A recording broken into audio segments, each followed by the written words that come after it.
So for the past few days, we've been talking, Michael Portress just spoke, and we've been talking about books. He just talked about public speaking. We've talked a lot about creating and business and entrepreneurship.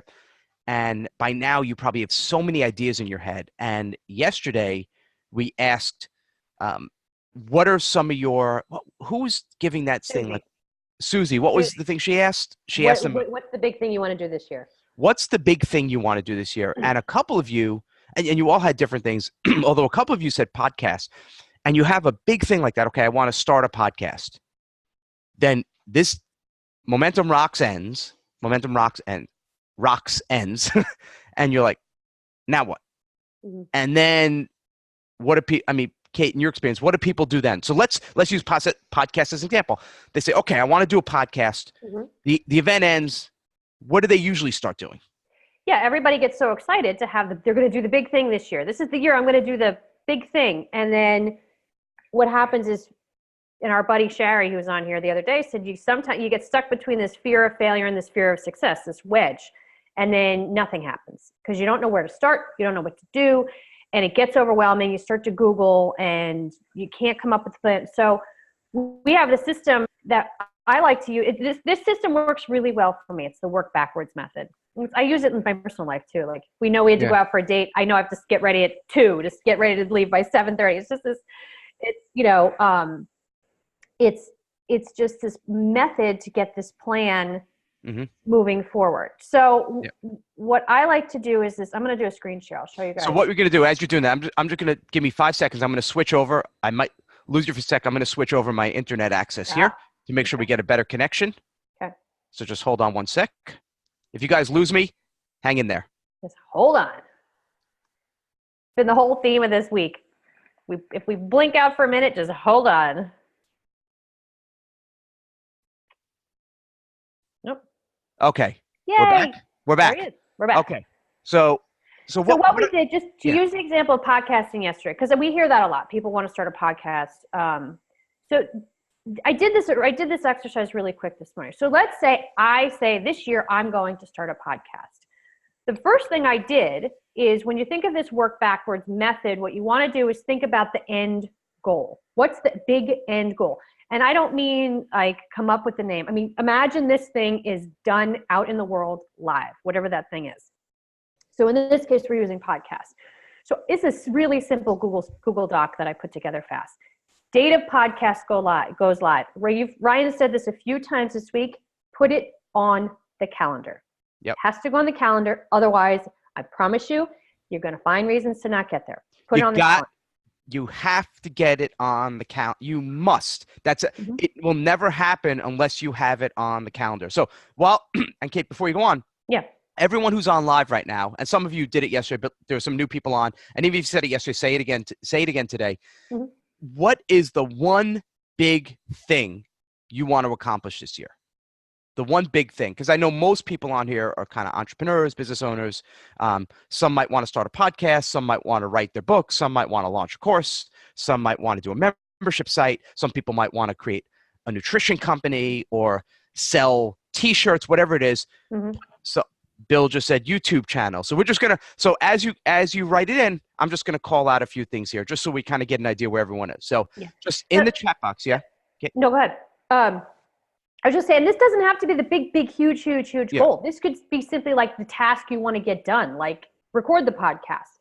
There's a couple benefits to this. One is it's going to give you realistically a time frame. Because that's where a lot of big traps are too. Be like, I can totally launch a podcast in 3 weeks. And I'm telling you, we've heard it. People are like, I can put a course out in 3 weeks. We're like, you can't. You can't. We know that. We know. So this is going to give you a realistic to-do list and time frame also. So what you do is put the date of whatever the thing is going live. Yep. We're doing podcast example. Put the name of the podcast. Remember, we're going from goal completed backwards. Okay. Now, what I did is I was looking at this from the perspective, I got to move our little heads around here. From the perspective of, let's say, I know how you get a podcast going, but if I was in audience choose saying, I don't know how to get started. The first piece is a lot of people say, I don't know how to get started. And then they get stalled. They get daunted by the task. All I did was I went to Google and I said, how do I start a podcast? So here's a bunch of things that popped up. Amazon, my favorite place. There's a book in here. I think this is John Dumas's. Let's see. And yeah. I think Amazon voted you Customer of the Year. Oh, they love me. I think you've spent the most money at Amazon. I'm sure I have. So this book is Podcast Launch. It has 570 reviews. It's by a podcast pro. So I said, all right, here's my list of things I need to do. And I did it backwards, right? Monetization, build your audience, podcast. That's just one place I started. You can also look at Udemy. Look at their list of modules in their course. Or what I found, Dummy's Guide, starting a podcast. So this is how you're going to break down your big, so you're going to have big goal. And then on the big goal, then you're going to have big tasks. And then under the big task, you're going to have your to-dos. And by the way, just to kind of add to this, what most people don't do this, Kate, they say, okay, I want to start a podcast. Mm-hmm. Then they're like, what do I do? And what they start doing is automatically they start asking, well, do I use Lisbon and how do I host it? And they start jumping around from thing to thing and they're buying courses and they're running around like chickens with their heads cut off. There's no specific launch date. And then they obsess. They'll spend 6 weeks. John Lee Dumas is one of my, he's been one of my clients for years. He has a group. And I saw one guy on there that weeks has been obsessing over his graphic of his podcast. Yeah. Should I add a border around it? Should I put the picture? Should I make it the black background? For weeks. Yeah. But you do this and there's resources out there. There's other people who've created products and courses and programs. Just kind of use that as a guide instead of just staring at a blank paper and just not having any direction, then nothing gets done. Okay. Right. And that's why this is nice too, because you're also going to find out, one, it's going to feel less daunting because you're going to see, we're literally going to build your to-do list. I mean, by tomorrow, you could look at this and go, I know what I'm supposed to do today. This is literally your to-do list. Yeah. You're also going to find out where your roadblocks are. Like when we get to whatever, choose your equipment or the graphic, you're going to say, I'm terrible at graphics. That's going to be a roadblock. You know, you need to find a Fiverr person or somebody. Right? You're going to see where your holes are and the things that you're going to have trouble getting done. Instead of getting there and being like, I don't know what to do now. You're going to see the spots where you need to get some support. So here's what you do. And again, this is super simple. I found a blog post, how to start a podcast in 8 chapters. I just took these 8 steps.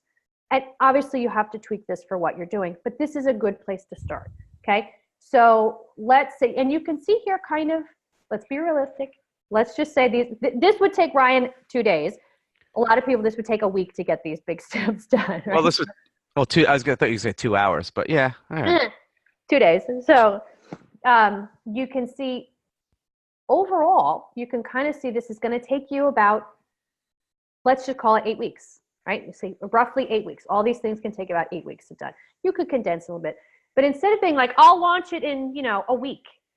And that's the other roadblock people find is they overthink, they get overexcited and then they push themselves and then they start to say, oh, I didn't get it done and now I feel bad and so. Yeah. And even if you give yourself a week, so whatever one of these weeks is choose your equipment. Right. Let's say you get it done in an hour. Great. Okay. Right. But at least it's much better to be, I was raised very conservative. So it's better to be ultra conservative. Give yourself 8 weeks. If you can get it done in 6, even better. You could move it up, but don't say I'm going to do this all in 5 minutes. The other thing though, which we've talked about a lot as a theme throughout, is being very purposeful with your time, guarding your time, and focusing on the big things first. So if a podcast is if you're like, that is going to be my business, my everything, 99% of my energy is going to be into a professional podcast, or I want to do this show, then this is the first thing you need to do every morning, rather than checking email and doing all these other things. Work on your stuff. Do the big stuff, the most important stuff first. Don't leave it at the end of the day when you're more mentally and physically drained. Right. So then what you do is, to Ryan's point too, like obviously it's not going to take you a week to choose your equipment, but here's what happens. So we're going to say week 1, okay? Oh, I don't need week. Week one. You can never write week enough. week. It's okay. week one. So let's say I'm starting tomorrow. Okay. So I say tomorrow, I'm going to start a podcast. I've listed all the basic steps that I need to know because I don't know how to start a podcast. Here are all my basic steps. I come to the bottom and I say, all right, first I have to plan my podcast. What other podcasts are in my industry? Okay. So you're going to spend, I spelled that wrong, industry. 1 hour. Let's just, again, be generous. Okay. That means you're going to spend 1 hour going through iTunes, researching other podcasts in the industry and what makes them special. Yeah. Okay. Because now you even take the next step. Right. And just to pause for a sec, even if you think you know, unless you actually sit and give yourself an hour to do the research, you might uncover something really interesting or a unique hook or a gap in the market. You're like, you know what? I wanted to make it for real estate investors, but I found that there was this really interesting hook. Maybe it was house flipping, whatever it is, right? But there could have been a little gap in the marketplace that you're like, I could come in there and own it. Right. So, and by the way, I like to also, when I'm looking to get really creative, and I mentioned this either yesterday or the day before, all these days are just blending together, Kate, is I think what's good creative-wise is to get outside of your industry.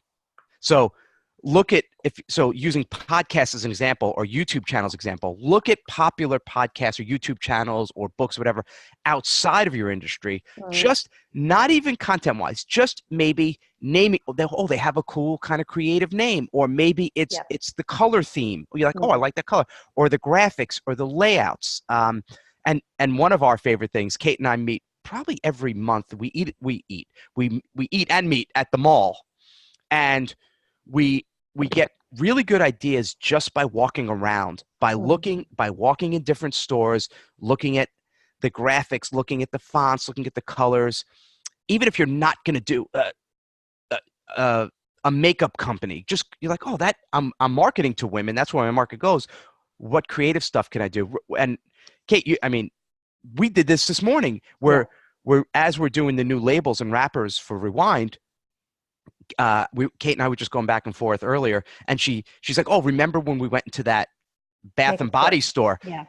And because we went in and we looked like we were, I don't know, stalkers. We were taking pictures of all the and she texted me. I mean, I have a text of the picture she sent to me an hour ago saying, remember we saw this, and it puts us in that kind of creative frame of mind. And you'd be shocked. Even the new books and courses we're working on, was the style of it was when I was walking around Barnes and Noble, and it was some kind of fiction for young adults. I'm like, but it was totally not a business book. Not at all. That's why we liked it. I didn't even look at the business books. Yeah. You can obviously look at your market category for what's kind of what's working there, but get outside. And I think when you get outside your industry is when the really, really big shifts happen. Because that's when we've said this. I've said this many times over the past few days. Being different is more important than just being better. And if you only look at other real estate podcasts, maybe you can be a little bit better, but you're not necessarily going to be different. So because you don't want to copy them. Right. But that's why to Ryan's point, you need to spend time figuring out what's out there. So you need to actually put this time into your calendar. Otherwise, you're never going to do it. Some people think like, market research, I'll do that whenever. It's really important to put it in there. So even the next step, what do my listeners want to get out of my podcast? You spend 30 minutes brainstorming their needs and wants. Put that on your calendar. I'm going to spend 30 minutes doing some market research and thinking about what they need. And at each step along this way, and you're going to see, initially like plan your podcast and you think, I don't need a whole week to do that. But as you're breaking down your to-dos, because what'll happen is you won't make these to-dos and then you'll feel overwhelmed because you're like, I didn't do that, whatever. So you're actually breaking down every step in the process and you're creating your to-do list. Yep. Now, if you do this with each step of this, by the time you're done, tomorrow you know that you're going to spend a half hour brainstorming the needs and wants and so on and so forth up the list. Yeah, and this, obviously, you could substitute the word podcast with anything. Anything. My book, my talk, my course, my nutrition bar, my iPhone case. Like you can we're just using podcast as an example, but everything, no matter how big or daunting the task seems, could be broken down into these little things. But it always does start with who's my audience, who's my tribe, and what problems and challenges, and how am I helping them? How am I serving them? And if you're writing a book, this is great for helping you to write the chapters, right? If you know you can write a chapter a week, or you think you can, you do it this way, you might find out that's going to take me a lot longer. You know, people are like, I can launch a book in notes. And we hear so many people fall into this, like, I could put it out so fast. You really can't. If you're working and you have a family and you have all these things happening, you have to be realistic on what you can actually accomplish, because I'm telling you, if you don't, you're going to get overwhelmed and frustrated. We've seen it so many times. You have to be realistic. You get it done faster, amazing, but give yourself the space to create. This is the thing you want to create. You want it to be great. So give yourself the space to create it. So the work backwards, so just go each step through the process, figure out where your sticking points are. So, you know, Ryan mentioned the equipment. People all the time say, I go on iTunes. How do I do it? Where do I set up? What plugin do I need? Blah, blah, blah, blah, blah, blah. You'll find out if you do this method, you know where you're going to need to research and get help to get it done. So, anything else you want to add to the whole thing? I'm just looking at all the stuff that, it's getting it down on paper. And as you can see, you know, I think here's where people get hung up. Number one is they don't break it down to steps. Right. Number two is we always I don't know why, we make things more complicated than they have to be. And immediately what we start doing is, okay, I need to plan this out. So you go to Google and talk about project management software and what do I need to, and now you have a Google Doc. It's free. Here's another really free thing, or free. It's about $1.99, a composition notebook that you can get at any local drugstore, pharmacy, whatever, about $2. Sit and just write it down. You don't need apps. And Google Drives are nice, and Docs, because you can share it. If you have someone on your team, you guys can edit. Kate and I work a lot out of Google stuff. But I still find, maybe I'm old school, that nothing beats getting off the computer, getting into the, to the analog world and writing pen on paper and going to actual stores. Some of the best places also for ideas, really, I mean, we mentioned it before, bookstores, but go to your local mall and watch. Don't stalk people, because then you get arrested. But when for Rewind, our market tends to be people 30s to 50s. It's probably more 70% female. So what stores were they going into? And we were going into stores like Lush, right? And looking at what's there, and then listening subtly to people, just kind of watching them. What are they gravitating toward? What's catching their eye? What kind of questions are they asking? You get some really, really good intel, as opposed to just making everything about online and what's the top Google search. Really figure out how people are and what they're doing and how they act. But I love getting outside of your industry and trying to come up with new creative stuff. And also, you watch how the stores are putting it out there too. We're so aware of it now. We were in the supermarket. Ryan sent me something he saw in the supermarket last night. But how are the stores presenting it to their customers too? Because they have huge teams of people that figure this stuff out. So if you walk into, let's say, a Lush, what's at eye level?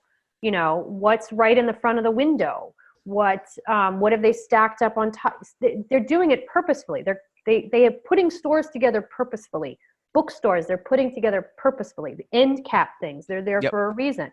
So start to be aware of that stuff as you're researching and looking and listening.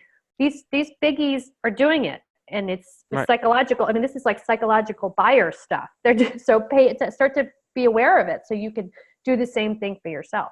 Right, and what words are they using? What it's, you see this a lot in, especially the online fitness world.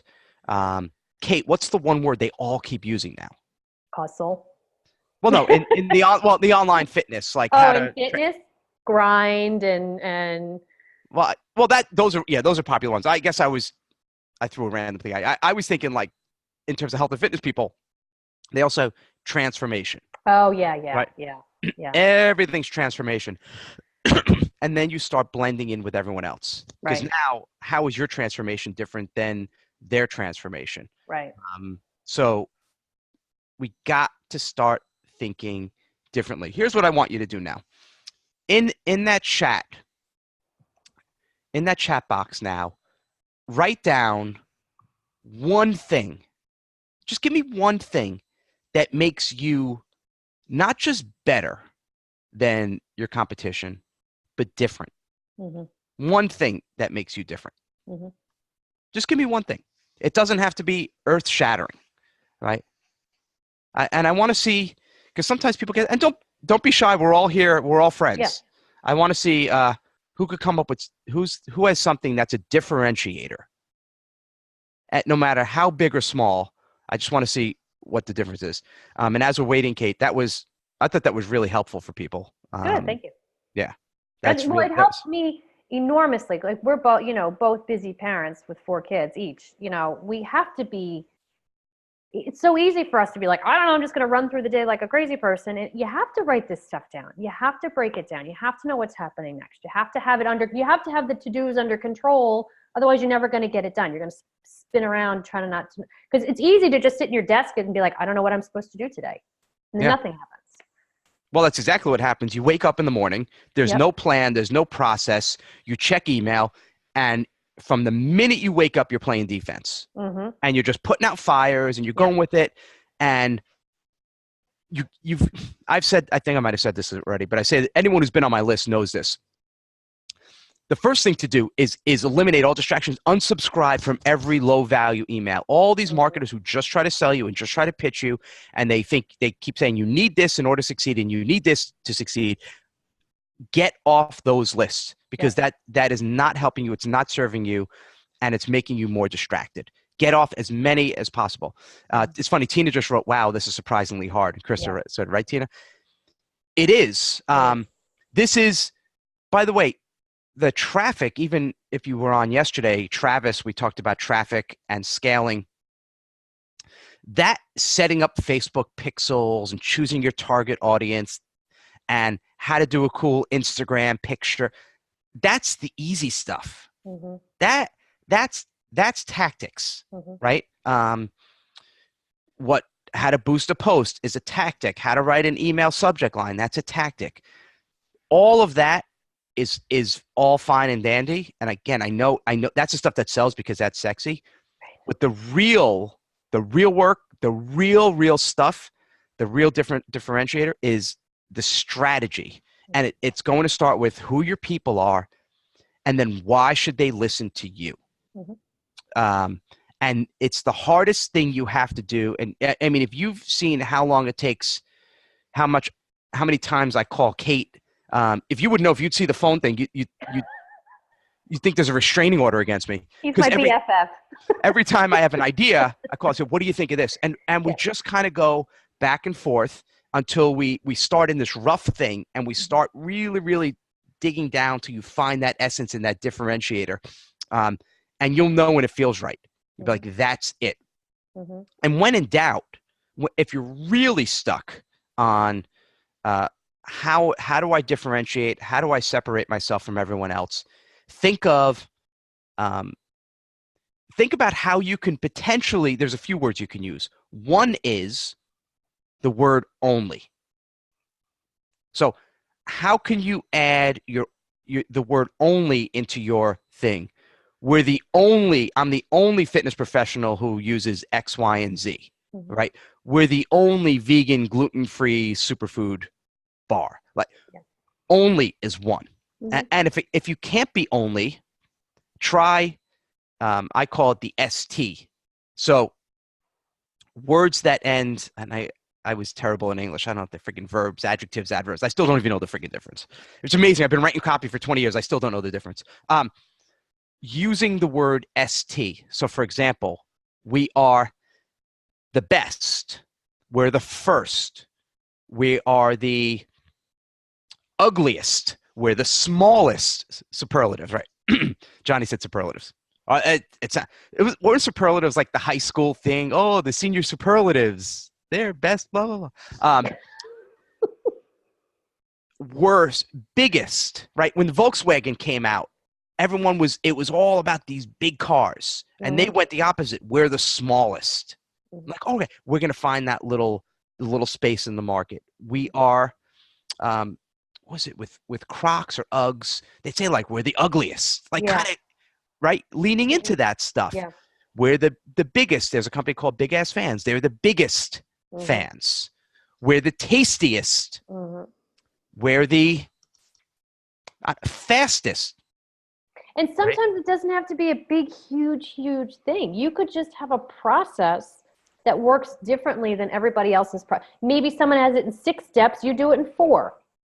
You know, or maybe you do it in 7, but your extra step helps them transform even more. The biggest thing to remember too is, as Ryan was talking about, what stuck in my head too is when we talk about the word transformation, even though it's a massively overused word, and neither one of us can even see it we just use way too much. The word transformation, in terms of you guys standing out in your audience, is super important to consider when you're building out whatever it is. What do you want? What is your customer or client's transformation? What has to happen when they're done working with you? What do you want them to achieve when they're done working with you? And then work up to that also. You know, so if you can say, I can have my clients lose 10 pounds in a month, I don't know, whatever, you know, that's their transformation. What do you need to do to help them get there? Because I'm telling you, if you help them hit that transformation, they're going to be these people are so skeptical. They've had a lot of failures in other programs before. They've been ripped off. They've been, you know, under promised, all these things. So if you can actually help them hit that transformation, you got them for life. They're going to stay with you for everything. Yep. Yeah. And it won't be a hard sale, right? They're going to trust you so much because you actually help them finally do whatever it is they want to do. And I know we're talking about kind of a bunch of different things. We're just throwing it all out there, but we like to riff. We riff. We can't stress enough. We've got differentiators, and really, I don't mean this to sound cheesy or like lip service. You have to obsess over your customers, clients, tribe. Like you really, really have to put them first. Yeah. They have to. I've said it many times. People over profits, and you've got to come from that place. It's not enough anymore to just have the best product, or even one that's different. Like people have to know you care. And I say it all the time in our market. Like you have to know we have your back. You know, for those of you who've been on here the past 4 days and have experienced us and the heart that we do this with, Kate and myself and all the guests and especially if you've been with me over the past 20 years, you know I will never sell you out, and I'm always going to do what's best for you. Maybe other people you don't get that feeling from, but I think you might get that feeling from us because you know it, because everything we're doing is we're being transparent and we're just putting you first. But we don't just say it, we actually do it. It's not lip service. We didn't promise all this event and do like a 3-minute thing or say it's no pitch and all of a sudden everyone is a pitch, right? Everything is trying to sell something. Then it would be disingenuous and we'd lose you forever. So, you know, how committed, or to use Jeremy's word from a few days ago, how convicted are you to give it everything you got for your people, right? I mean, how far are you willing to go for them? And it means that just if they ask you a question in email, even though they're not being a paid client, give them the courtesy of a response. Okay. If they're trying to say, hey, can I pick your brain and can I get on for you an hour for free? Say, look, I appreciate it. I'm glad you're enthusiastic about trying to improve XYZ. However, I just don't have enough time or enough bandwidth, but here's a great free video you can watch or something, as opposed to ignoring them and saying, oh, they're a pain in the butt. People have to know you have their back, and you have to tell them you have their back, and you have to constantly reinforce that you're there to serve them. Because if you don't do that, maybe you'll make some front end sales, maybe you'll get them in, but they're never going to stick around. There's a reason why, because we're delivering with this. When we open up Momentum Rocks 2, I'm pretty sure 90-something% of you are going to sign up for that because you know we're going to deliver, right? So and it's about lifetime customer value. That's all it is. So we've got, because, just so you guys, know, we get emails all the time from people who are now actually starting to share their personal health journeys with us. Just random, they're emailing us just to tell us their story. Thank you for doing this for Wine Bar. I've been struggling with XYZ for so long, blah, blah, and they're telling us these things. And we are so happy to email back and be like, thank you for sharing that with us. We're so excited for you. We really do. And because we're not selling widgets, there are people that are selling widgets, you see them everywhere. These are actual people that we want to help. So just always come from that place of heart. Think of these as your friends and your family. You're here to help. Yep. Leave a legacy. And I will tell you, for those of you who are getting stuck with how do I niche, how do I differentiate? How do I become different and say, my stuff's the same. I'm a fitness pro. It's exactly the same workouts as everyone else is doing. One easy thing you could do is just narrow down your market, because then you could say, okay, well, I'm not the only, let's use, I don't know, Kate, give me any market. Give me an example. We'll kind of play for a second. You want to stay in the fitness, or you want to go outside of fitness? Anything. Coaches. How about business coaches? Okay. So business coaching. Okay. So the generalist is going to say, I help all business owners build a bigger business. Well, right. It's not enough. It's not different enough, right? So you can narrow it down. You can narrow down by the first easy way to do it is by male or female. I help female business owners. So now at least we're getting somewhere.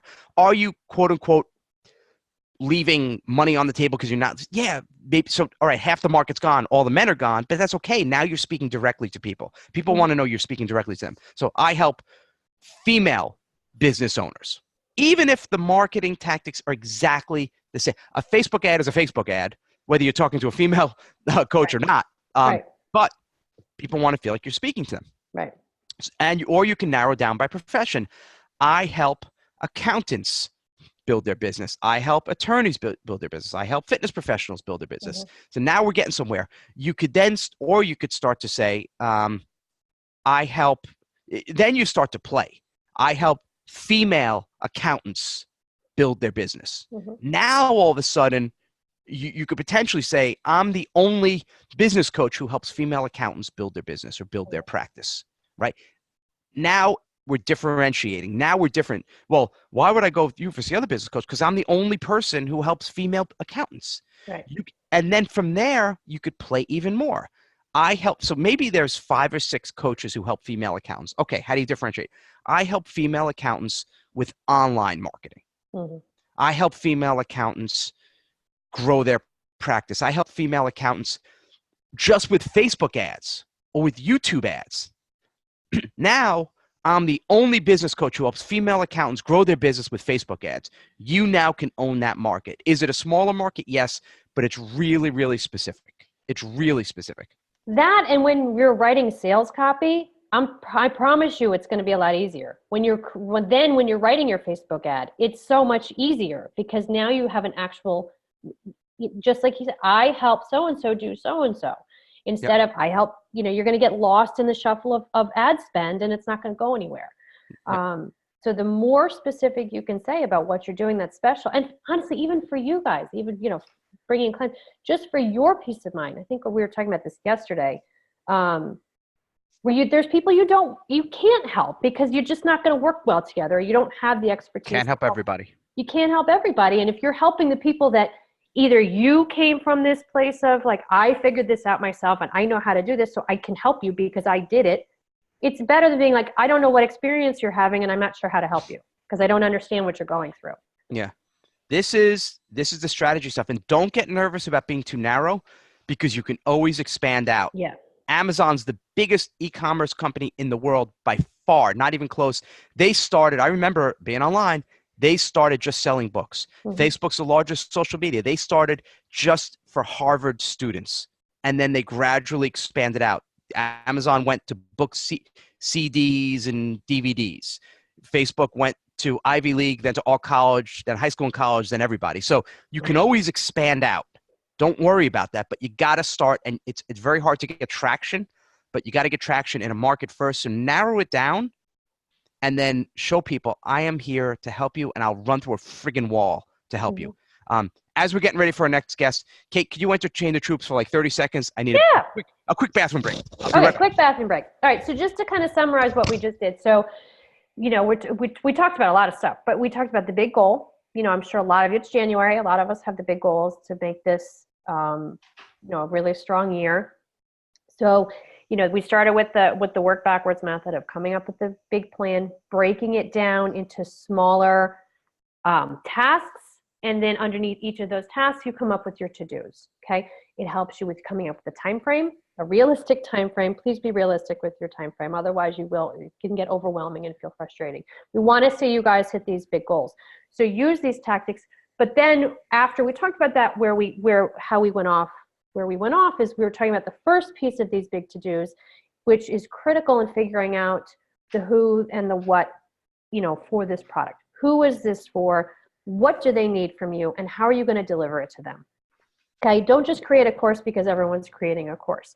You create a course because that's going to be the best thing to help your ideal customer hit the transformation they need. So if a course will help them, create the course. If the course won't help them, don't create the course. Come up with a solution that will help them, right? So just don't do it because it's happening. Do it because it's going to help them get to where they want to get to in the time frame that they need to get there. You missed all that. It was gold. It was perfect. I missed it. You can wrap it all up right now. I missed everything. So we are getting ready. Everyone, round of applause. I'm going to say goodbye. The amazing Kate. And